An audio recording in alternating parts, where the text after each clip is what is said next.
Hey there, Live Like Your Nail Color Gals. Today is the last episode in our mini-series called Renew for Resilience. We've been talking about topics in your everyday life with the idea that if you and I consider this spring how we can renew these areas, even make a small tweak, we could boost our resilience to whatever may come our way because we'd be more prepared, strong, buoyant, durable, feisty, and quick to recover in this crazy demanding world. Thus far, we've talked with gal pals in the know about decluttering our most used spaces, editing our eating, feeling strong and fit to do all the spring and summer activities you truly want to do, and lightening your home's toxic load. Here's some of the small tweaks I've made that are already making a difference. Because of the episode with professional organizer Ashley Stefanko, I used the activity of swapping out my winter clothes for my spring and summer clothes as an opportunity to declutter my closet. And then I found a new place to donate the extras to. After the episode with integrative nutrition health coach Kelly Lutman, I started eating more protein for breakfast. And that eating tweak is really helping me with my stamina to get back on the bike. Fitness expert Bridget Kinn Carlton inspired me to get back to strength training. So I purchased some light weights and decided to use them along with the exercises she suggested that I can do in between phone calls and meetings. Because of the episode with wellness advocate Amy Fowler about lightening your toxic load, I decided to change up my bathroom and kitchen cleaning products to ones that are free of the bad stuff. My immune system has enough to deal with. Trust me, all these tweaks weren't planned. I simply decided to listen with an open mind and do one small action ASAP that was calling my name. With everything else on my schedule, I'm busy, you're busy, but we're worth it. Today, we're wrapping up the mini-series with a topic that can be kind of loaded with feelings of fear and shame. Something, though, we deal with every day. That's money. Doesn't matter if you have a little or a lot. The real question is, have you taken a moment to look at your financial wellness to consider tweaks you can make in the next 30 days that will positively impact you now and in the future? I've got a perfect gal pal to empower us and to boost our financial resilience. But first, before we dive in, do you know your nail color persona and what it reveals about you? I have a quiz that'll tell you. It's super easy, fun, and spot on. Just go to livelikeyournailcolor.com and click on this button labeled What's My Nail Color Persona? Answer a few quick questions, and in your results, discover your specific nail color persona, your built-in strengths, and how to tap into those strengths when shit happens. Again, go to livelikeyournailcolor.com. Now, let's wrap up this mini-series feeling more resilient than ever. Tired of so much chip happening? Discouraged by so much downer news? Weary from chronic crisis? Don't let the chips keep you down. Welcome to the Live Like Your Nail Color podcast, where the tips of your fingers and toes are ready to inspire you to not give up and to keep creating the business, career, and life you want. In each episode, we flip the chip and let our fun nail color with that crazy fun name cheer us on to remember our strengths, embrace the power of choice, see life as an adventure, and know resilience is only a touch-up or change-up away. Get ready for a good time and a good laugh with your host, Mary Foley. Hello again, Live Like Your Nail Color Gals. Quick question.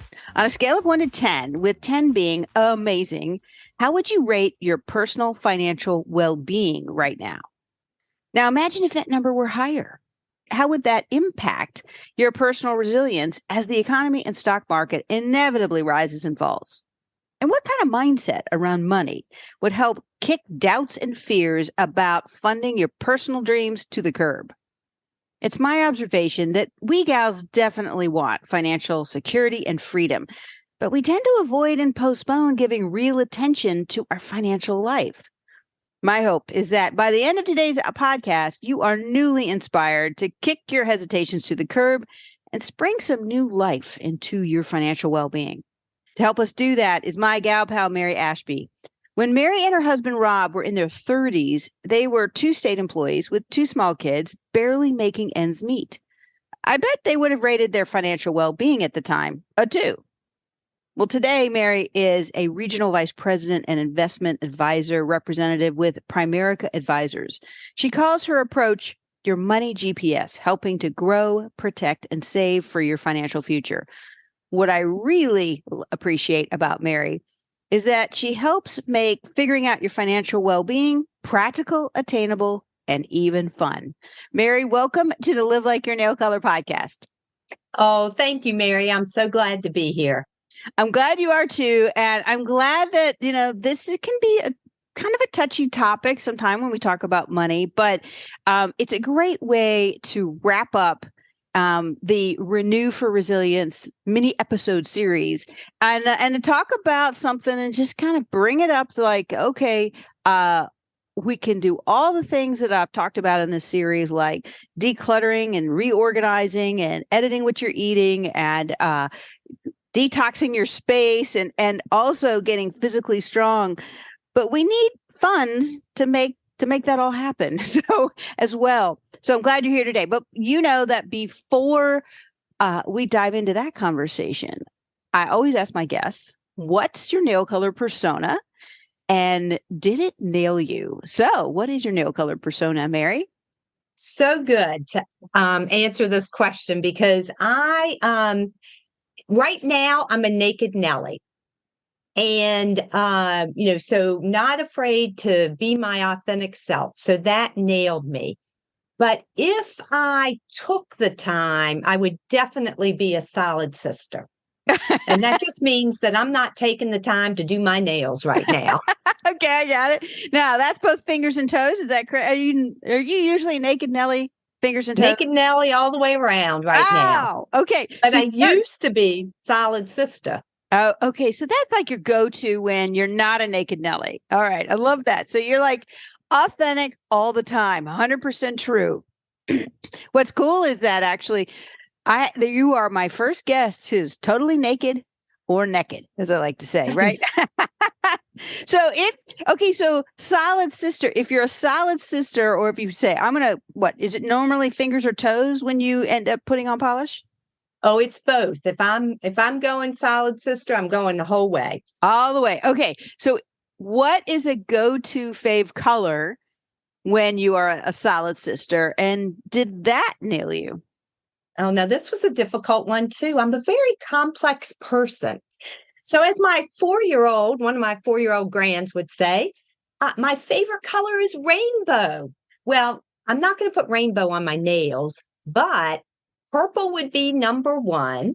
Uh-huh. But then when I think about it, I'm like, oh, I love fuchsia and I love red, bold reds. So I think rainbow. Rainbow might do it. That's right. Exactly. He was right. Well, actually, this isn't so much. Okay. So a solid sister could do rainbow by every toe being a different color of the rainbow. Did you know that, right? I mean, this is something that your 4-year-old grand would appreciate as well. Definitely. Yeah, exactly. Yes. Otherwise, there are kind of nail designs that have a rainbow that go from toe to toe to toe. All right. Well, I appreciate then that you are colors of the rainbow authentically. All right. So you are true and true when it comes down to it, which is great for someone that we talk to when it comes to about money. And so I want to dive into that, because you help people every day with their financial wellness. So how do you define financial wellness? Let's start there. I think the biggest thing to financial wellness is having a plan. And I think that that's what a lot of people are missing. They go through their financial life sort of haphazardly, or that things come up and they respond or react to them. And when you have a plan, all set out on paper that you want to achieve, goals you want to achieve, time frames, deadlines, all of those good goal planning techniques applied to your money, then, that really gives you sound financial wellness. Once you have the plan, you got to follow it too. Yeah, there is that sort of, that second step, right? And so following that plan and implementing that plan is so important. And then that third component to financial wellness that still all revolves around having a plan, in my opinion, is reviewing that plan and knowing that sometimes you're going to modify it and that modifications will be necessary. So, going back to it, looking at where you are right now, what do we need to change or upgrade or, anything that like that needs to be made in order to change your goal or move towards your goals. Those goals may have changed, in the last year, 5 years. Well, exactly. That's what I think this idea of renewing for resilience to me is about. This whole mini series is looking at different areas of our lives that are everyday, affect our everyday lives and going, let me relook at this. Spring is the time of renewal. It's time of refresh, right? So when it comes to money, that makes sense too. I mean, women tend to be planners. Not every woman's a planner, right? I tend to think planners rule the world, okay? Because they have something going and then they're like, something comes up or something changes. They're like, I got it. I got a plan. We can adjust. Here's how we go. That said, women and money can be a complicated relationship. And so I'm curious from your experience, how important is money to women? And what do you find they care about the most when it comes to financial well-being? I mean, you've talked to a whole lot of women and men, and a whole lot of clients. So give us that perspective. Resilience is such a good topic, going back to that plan. I think sometimes people, especially planners, are sometimes afraid to modify things or, they've got this plan and they've got to be rigid with it. But no, give yourself some grace and know that modifications are a good thing to achieving your goals. And that resilience, that bouncing back is so important there too. But, women and money can be a very complicated relationship, as you said. But what I like for people to remember is that money is just a tool to accomplish the goals that you want to have. Sometimes we can get fixated on how much money do we make? How much are we saving? And those things are good, but just remember that money is a tool. And, I think about, a lady I've helped in the past, and she was in her 50s, single lady, but, her biggest goal was she wanted to be able to retire when her mother needed her to help take care of her. I can totally relate to similar that. to your story. Exactly. My story right now to go put a pause on a lot of things that revenue producing. So only because of time, so I can focus on mom more. Yeah, I get it. Right. And, and so, in the early stages when, we knew that was the goal, it was like, okay, then you really need to max out every option that you have available to you for retirement. And that really helped her to stop overspending, but she never felt like she didn't have enough money. But she was maxing out her retirement plans. And when her mother needed her, she was able to, retire.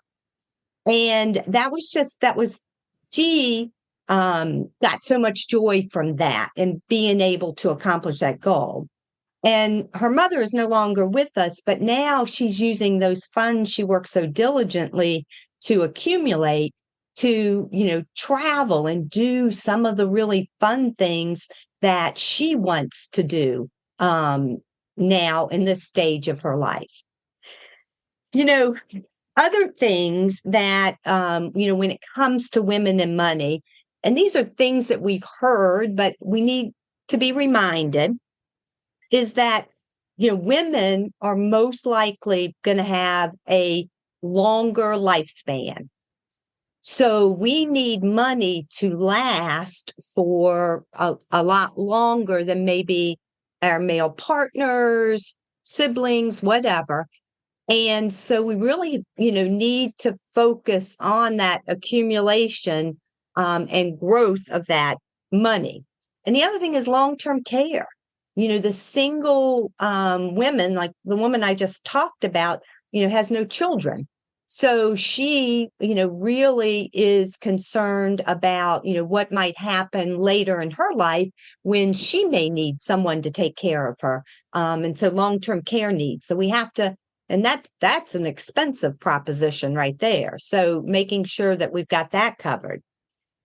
And then the other thing is that women do prioritize security.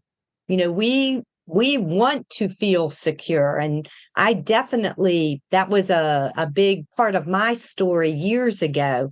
And, but they're also resilient. So that is good too, because they can bounce back from, events in life that might have put a damper on them, but they can bounce back from that.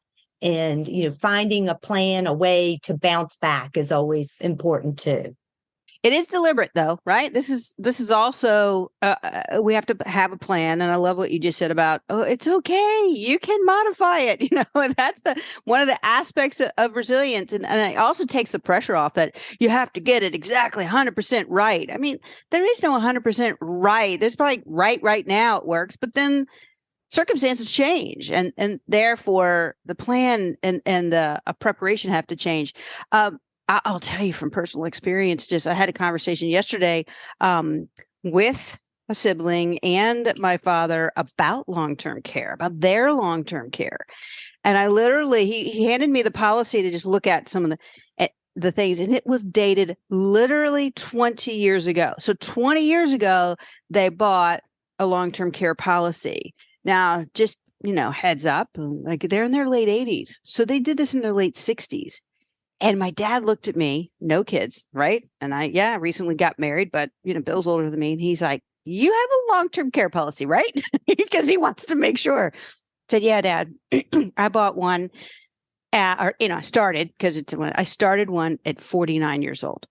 And when I did, I thought it was weird to think about long-term care at that age. And yet I had to project forward and go, what's the likelihood that it's just going to be me if I'm able to, God willing, and the creek don't rise, live that long, and I outlive all these other people in my life who are older than me, and I have no, kids. And even if you have kids, there's no guarantee, right?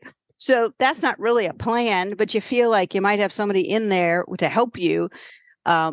Anyway, it does bring me some security and some peace of mind.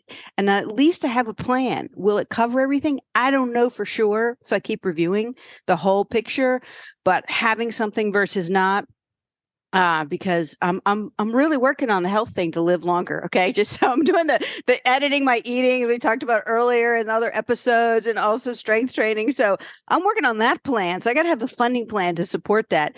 So that kind of brings up, what are some of the common speed bumps or misunderstandings women experience around money and their financial life? Okay. That's a good question. Most of us were not taught the rules of money. If we grew up in households that handled money well, that, you saw good role models in your parents, man, that puts you way ahead of other people. And, I think about, when I was growing up, one of the great things that I learned from an early age, because I was also someone, I started working when I was 15, and because I wanted, pocket money, I wanted money, but I had to save for half of every big expense. If it was a prom dress, if it was a trip to Europe, I was paying half of that. So I had to save. So my parents quickly taught me, how to be a saver.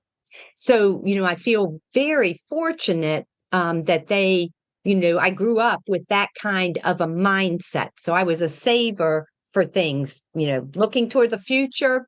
What do I need to, what do I want to do? How much money do I need for that? So that whole saving. So really learning those rules of money, because, one of the things that is so true is, just when you know better, you can do better. And because of that, what happens is, women, really feel concerned about their personal finances. So I think there's more anxiety around personal finances because they don't know the rules of money. And, another speed bump is, women express the finances, they incite anxiety, like I just said, but it also affects their physical well-being sometimes. And we all know how those, constant stressors can, affect our physical well-being. Another speed bump for women too is that they use more conservative investment approaches. And over the long term, that can be a sort of a drag on their overall accumulation of wealth. And, another thing, if you think about women, is sometimes, family is one of the most important aspects of their business. So they stop and start their careers around their family. We already talked about elderly parents and taking care of them, but also when their children are younger. A lot of times, women will go part-time or even, stop. And so, that stopping and starting, so that puts a brake on retirement plan contributions a lot of times. And sometimes people, and this, we're focusing on women, but this applies across the board. But, people will say, oh, well, I only have, X number of dollars in my retirement plan. I'm leaving that company. I'll just take that money out and pay the taxes and penalty. And, that's not always the best idea, but that is what happens, that there's more frequent withdrawals from those qualified retirement accounts. So those are, some of the big speed bumps that I see for women over the time that I've been, working in this industry. Those are really practical. And one of the things I was thinking about was that, two of those are around, one's around mindset, the anxiety or the impact of not addressing your financial well-being, not really coming up with a plan you feel confident in and really understand. You get anxiety, and that can have a physical well-being component that it impacts negatively. And really that it's learning the rules of money. I know that my very first financial advisor, my early 30s, I thought, I didn't really know much about the rules of money. I certainly knew about saving and spending. I will tell you that, because there's things I wanted to buy, right? Kind of a thing. And I knew what my salary was, and I was starting to understand how taxes are taken out from that and such. But I didn't know much more than that. And when I started working with my financial advisor, I said to him, okay, so I just want you to know that here's what I'd like to do. Once a month, I'd like to have a conversation for about an hour or so. And I'm going to ask you lots of questions because I need to learn a lot. So I was like, he didn't know, but I'm like, I've signed you up to be my teacher, right? Kind of a thing. And I stopped feeling bad that I didn't know, right? Because why would I know? I mean, there were none of my female friends who were just like buying books or taking courses on financial management and understanding all these terms that we'd heard, or some I didn't even hear, I didn't understand. So let's go to some other practical actions that maybe we can just do in the next 30 days to rejuvenate our financial wellness so we can stay resilient. So we're not trying to rock the whole world. We're just looking at tweaks or things that we can to think about, or some practical actions we can take in the next 30 days. What would you suggest? Before we go to that question, I'm going to run back to the use more conservative investment approaches. Yeah. Because, I want to, the reason that happens a lot of times is just that whole lack of knowledge. And, I really applaud you for picking your advisor's brain, monthly for a time period to really learn things, because that I take a whole education approach with my clients too. I want them to understand, how the rules of money work. And so anyway, that whole knowledge piece is so critical. But now to the practical actions. I think one of the things that you could do right now, next 30 days, and it is critical, is go review all your accounts and see who you have listed as both the primary and contingent beneficiaries. Now, this is critical because this might be something that you set up 20 years ago, and things have changed. So making sure that you've got those exactly the way you want them. Children who are now old enough to be listed as either the primary or contingent beneficiary. For me, with my kids, I had originally decided that they definitely, if something had happened to Rob and I early, they were not getting any money without the say-so of a trustee until they were 25. Now, I've rethunked that one.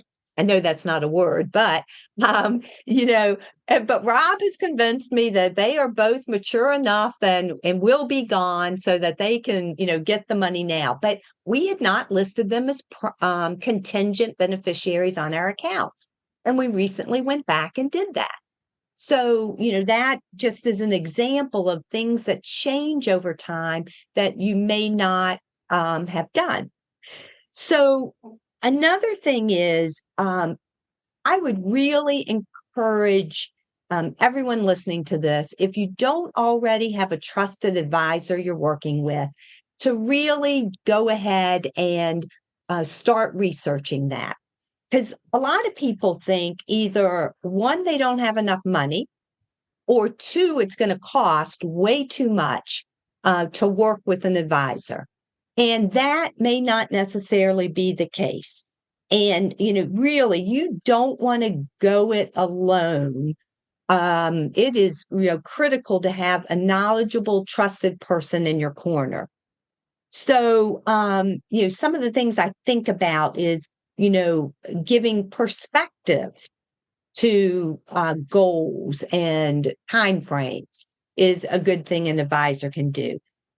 Be an accountability partner. Those annual checkups that, let's look at where you are and, having that accountability. I have a person that I've recently started working with who was like this. She's in her 30s, and she had just gotten a new job making twice as much money as she had in her old job. And so she had this big income flux. And plus she was getting bonuses on top of that. So just a whole lot more money coming in. And she was somebody who, sort of, if the money's in the account, it's there to be spent.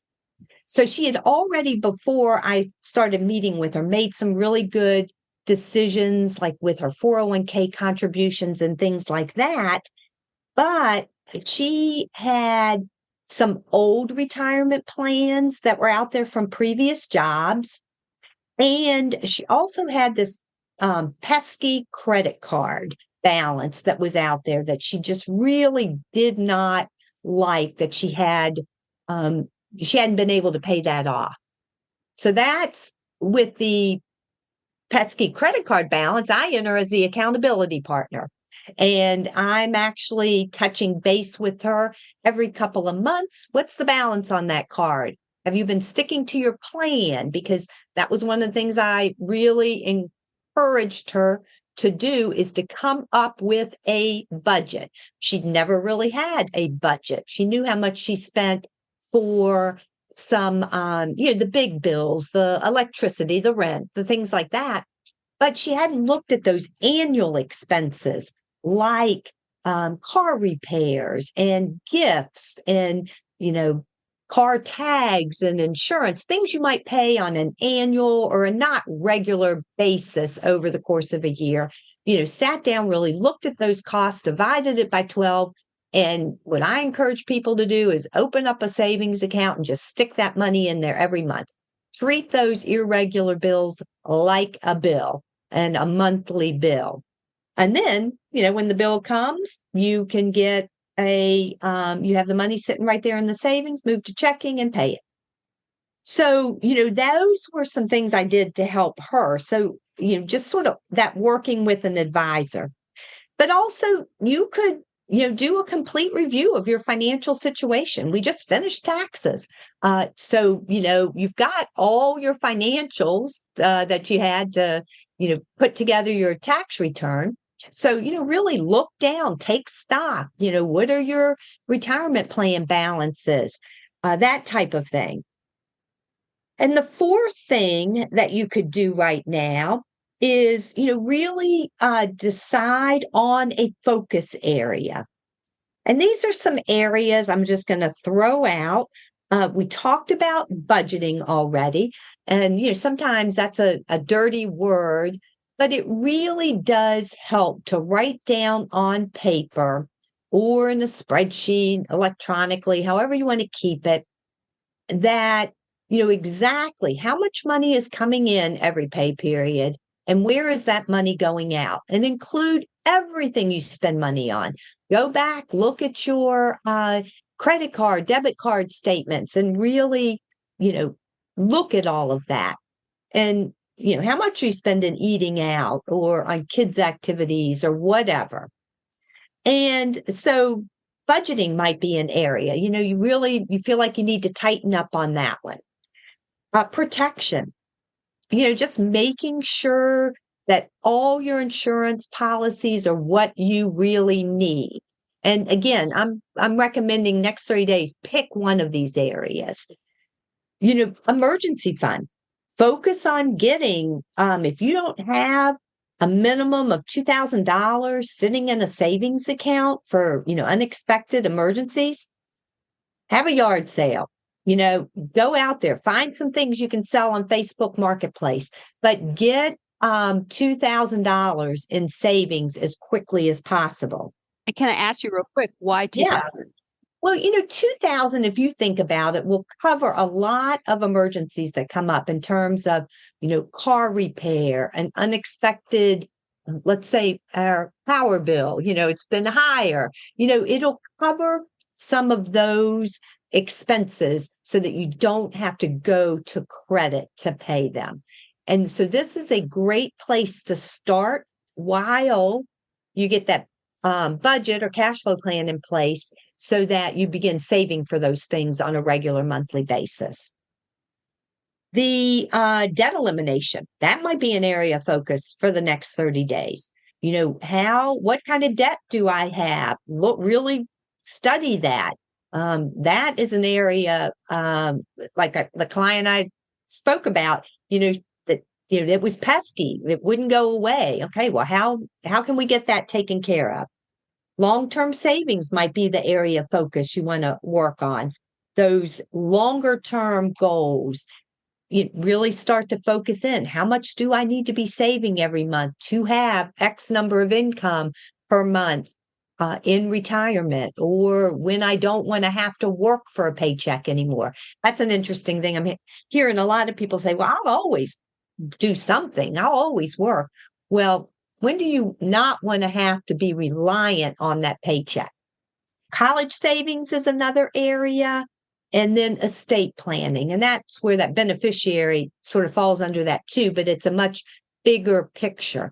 And I'll just mention with the estate planning, if you're married for a second time, you have children from different marriages, that is really something you need to look at and really make sure you have the proper estate plan in place to make sure that no one is unintentionally disinherited. So those would be some things. Next 30 days, pick one or two of those. Don't try to tackle all of them, but pick one or two and, really focus on them to, give some renewed life to your, financial game plan. I really appreciate the specificity of ideas, because if it's one thing I find that a lot of myself and a lot of women like is, give me the exact details and some steps here. And then I ask practical actions. You deliver some practical actions, Mary. I really appreciate that. And I'm glad you emphasized that. Just pick one, because if I looked at this whole list and I was making notes as you were talking, I'm like, that's a lot of stuff. They're all important though.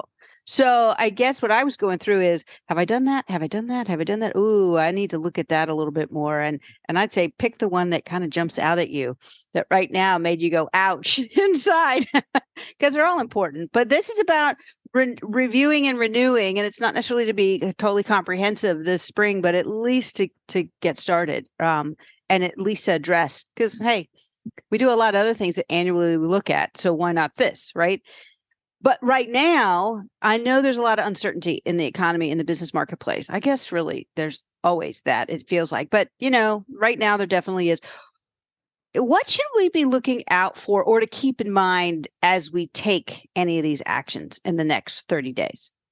One of the things that really is jumping out in the news headlines, excuse me, is the number of layoffs going on right now. Yeah. Big businesses. And if you haven't been affected by that yet, know that it could happen. And, so really focus in on, what are you spending money on? What can you cut back right now? How can you save more money and make sure you have even a bigger emergency fund in place, like maybe 3 to 6 months, bare bone living expenses, and really focus on getting to that level in case you do have a time period where you don't have that income coming in or as much income. So that is one thing right now. The other thing is just have a long-term perspective. This is market, the market cycles, and your emotions, like the end of 2021, were probably very optimistic. But, now after, 14, 15 months of what we've been through, you might have very pessimistic opinions right now of everything. But take a long-term approach. Don't think of just the last month, the last year. Be thinking 5, 10, 20 years out right now. Third one, be disciplined. And when I say that, is continue doing what you've done to get you where you are if it's been positive, like dollar cost averaging concept. And that's just your contributing to those retirement accounts on a regular basis, every paycheck, every month, whatever the case might be. Continue doing that. And then the disciplined approach, think diversification too, that, you don't have all your eggs in one basket when it comes to the market, the savings, everything. And just one last little thing to remember, and this is probably something you've heard before, but just to remind you that it is really time in the market, not timing the market, that counts. So keep those four little ideas. Yeah, the time in the market. So the long-term plan, right? The long-term perspective as well, versus, we gotta make this change immediately right now, or we gotta hit the top of a particular stock price. I mean, that's usually when I think about, about when the market's up, when the stock market's up, or the stock market's down, what we should do, and maybe chill a little bit and then have a longer term plan with a trusted advisor. And this is why I got a financial advisor earlier. I wish I had done it actually when I was in my 20s, right? But I didn't have that advice. It wasn't something that was emphasized. So I'm glad I did it at least in my 30s. And I'd say any gal listening right now, no matter what your age, if you don't have one, start now. Even if you're like, I don't have enough money. No, you don't have you don't have enough knowledge to know whether or not really you have enough money, what can happen over in the long term or even in the short term. So I'm so glad we hire and we pay to help people with all other aspects of our lives. Cleaning our house, sometimes car maintenance, you mentioned, insurances. Sometimes we need some legal advice. We pay for coaches and business advice. We should do this here. In fact, to me, this is like foundational to making all those other things even possible. So why would I look at it as an expense? Well, it is something I pay for, but I'm going to pay more. This is my opinion. I said, I'm going to pay more likely if I don't get a trusted advisor who knows more than I do. That's just bottom line, because I'm not going to make all the right decisions, or and I might make bad decisions of action, but probably I'd make bad decisions on inaction, frankly. So I just throw that out there because I really do think that what we do not do enough of as women is look at our financial well-being. And that's why I said, I know at the beginning, I'd like to get your perspective on this. Abraham Lincoln said, I love this quote, "In the end, it's not the years in your life that count, it's the life in your years." And I'd always heard that quote, but I didn't know it was Abraham Lincoln who said that. So maybe it's something we've already really talked to, but whether it's economic uncertainty or getting close to retirement or having a health concern, what's the mindset about money that we need to have a ton of life in our years? Okay, I have three things. The first one is live below your income. Have more money than month. And that will really help with some of the roadblocks we talked about earlier, especially like the anxiety when it comes to money. And, so definitely live below your income. Number two would be always be saving. And whether that's a long-term goal, your annual expense fund, your emergency fund, but always be putting money away, even if you think it's a small amount every paycheck. Always be putting money away. And then I've said this already, money is a tool, use it wisely. So those would be the three things that I think could give you a whole lot more life in your years. Well, it sounds like that kind of perspective is I can like basically take a big exhale and enjoy the life that I have and not worry, am I going to have enough money, for my life? So I appreciate that. Mary, you've been doing this several decades now. Well, as a trusted advisor, several decades plus, but even before that, in your own life, you've been figuring out this, what will it take to have financial well-being? What was the moment in your journey that inspired you to do what you're doing now as a trusted advisor? Well, it was about 26 years ago. I had recently received my MBA, and I was handling our family finances and I really thought I was doing a good job. You said I probably would have given myself a 2, but I probably would have given myself a 7 or an 8. I thought I was doing a good job. Okay. All right. But then I met a financial advisor, and he sat down with Rob and I, really looked at our overall plan, and I found out I probably wasn't a 2, not a 7 or an 8. And that was a pill to swallow, might have been a bitter pill. And but when I began to learn those things, I was just like, ooh, I want to teach other people about this. I really want to take that education and knowledge. I want to learn more, but I want to teach other people.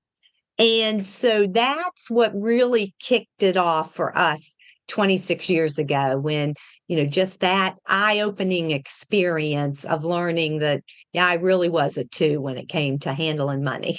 But I love the fact that you wanted to convert that not only just for yourself, but for others. And, Yes. because you probably looked around and said, there's a whole lot of people just like Rob and I. There's a whole lot of people who might think we're better off than we are in terms of our financial planning and well-being, but also there's a whole lot of people who are at this, age and stage of life that are working hard and think they're doing the right thing, but man, we could actually be doing better than without realizing it. So it kind of goes back to that, like you said, that education, that awareness, that understanding. This has been great. I mean, I've taken a lot of personal notes, and I'm asking myself as you were talking, and some of the specific things. Am I doing that? Am I doing that? Do I need to look at that again? So thank you for that. And I would encourage every gal listening. You can even replay this conversation with Mary if you want to listen again to the more specifics and take your own notes. But at least pick one thing to review. One thing to take a deeper dive and for you to take some time this spring for your financial well-being. It is just as important as decluttering or looking at what you're eating and looking at your exercise plan and looking at what you need to do to take some toxins out of your life and lighten that load. So I really, really encourage that. Now, Mary, that at the end of every one of my podcasts and my conversations, I always ask my guest, all right, let's talk some nail color again. If you could create a nail color name to inspire us to rejuvenate our financial wellness, what would that name be? Solid Sister. All right.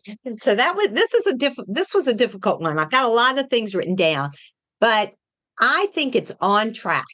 Oh, okay. Tell me more. Why is that? Well, I just think that with that plan, that, being on the right road, on the right track. So On Track.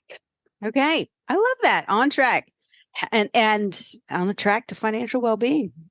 Now, if someone listening today wants to get in touch with you, wants to reach out, what is the best way for them to do that? The best way is probably my email address, which is M for Mary, M Ashby, my last name, ASHB as in boy, Y, at primerica.com. And I know that'll be in the show notes.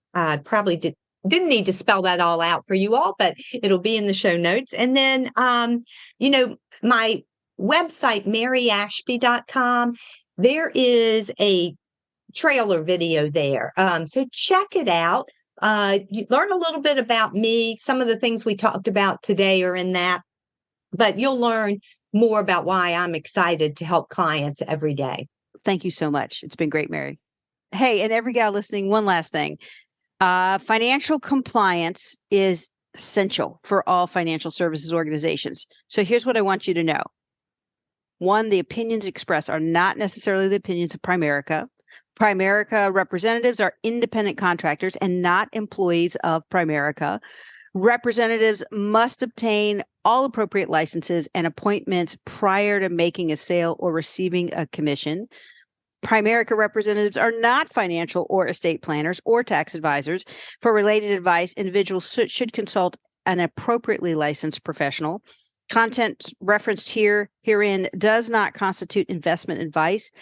And dollar cost averaging is a technique for lowering average cost per share over time. Dollar cost averaging cannot assure a profit or protect against loss in declining markets. Investors should consider their ability to continue to invest in periods of low price levels. Okay, that should cover it, like a second coat of polish. And now for the after party I call Flip the Chip, where I take a few moments to highlight something my gal pal shared that can help us all flip a challenge or a difficulty that's holding us back into something more positive that helps us move forward. What I want to highlight today is Mary's practical list of suggestions that you could take in the next 30 days to rejuvenate your financial wellness so you can stay resilient. She said, just pick one. I'm like, okay, maybe two that stand out to you. And here's her list. Number one was to review all your financial accounts and check who is listed as the primary and contingent beneficiary, because your situation and the people listed may need to be updated. Number two, get a trusted financial advisor if you don't already have one. Do not go it alone. An advisor like this can give you a perspective and accountability that you may really need. Number 3, do a complete review of your financial situation with your financial advisor. Now, this can sound really big if you don't have a financial advisor. So get them involved and just ask them for their guidance on how to do a complete review. And number 4, she said, was decide on a focus area. So she actually gave quite a few different focus areas, and I'm going to list them off for you. And one may jump out for you. Create a budget if you don't already have one. Make sure all your insurance policies sufficiently protect you. Create an emergency fund with at least $2,000. Create a debt elimination plan. Create a long-term saving strategy for long-term goals. Create a college savings plan if you need one. And start with doing some estate planning, which, by the way, I can tell from my own experience, you can do that more easily by reaching out to someone who's a professional at that as a way to get started. And as always, you can also use your nail color to cheer you on. Simply put on a new nail color, fingers or toes, and give it the name On Track, as Mary suggested, so that every time you look at your fingers or toes, you're reminded that you can put yourself on a track towards your financial well-being, which goes to show you can make good choices to keep creating the career, business, and life you want, one step, one nail color at a time. I look forward to being with you next time on the Live Like Your Nail Color podcast.